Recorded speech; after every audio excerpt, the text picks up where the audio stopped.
Another recent release I've watched is BlackBerry, Matt Johnson's story of the rise and fall of Research in Motion, a company that gave us the very first proto-smartphone, the BlackBerry, in the late 1990s.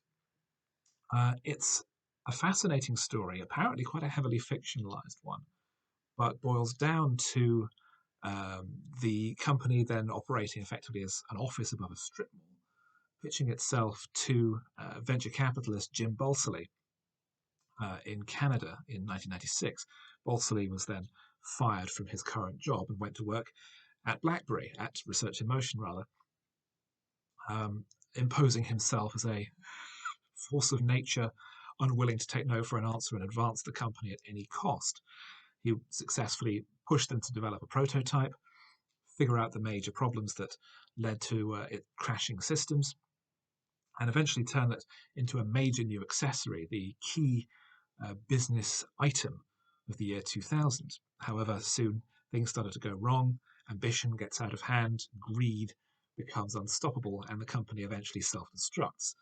There is a reason why, as I mentioned to the person I was watching it with, you don't hear about BlackBerry anymore. You only ever hear about iPhones and Android. It's a film made on a very tight budget, clearly, and Johnson, as well as directing, plays the supporting role of Doug, the right-hand man of Mike Lazaridis, the CEO of Research in Motion, who winds up having to share the job with Balsillie. It's an interesting performance, but it's really the two leads on whom the film rests.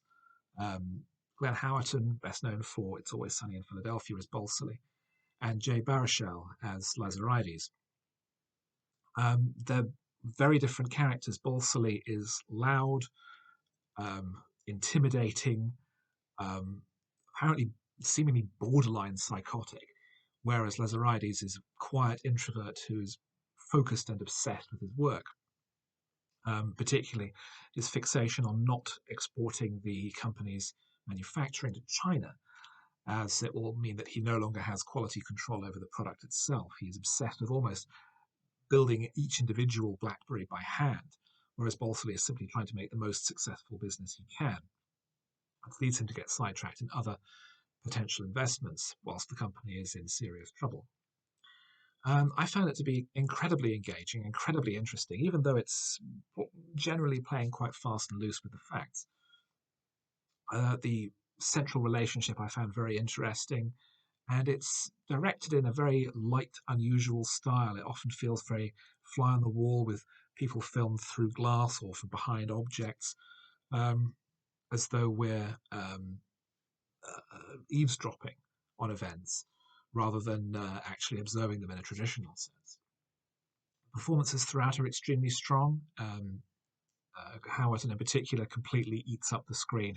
His character here is very similar to that of It's Always Sunny in Philadelphia, where he plays one of a group of venal, self-interested people owning a dive bar in Philadelphia. But here he's very rich, very powerful, and can back up his intimidation with money and skill. At one point, he manages to negotiate over the phone and only says 2 words during the entire conversation. But it's an interesting insight as to how these stories go, that companies build on promises and then continue to promise and continue to promise and eventually fall apart when they try to outdo their competitors and simply can't back up their words with any real action. The disaster at the end being the launch of the BlackBerry Storm, the attempted iPhone killer, which was such a disaster that it drove the company into the ground.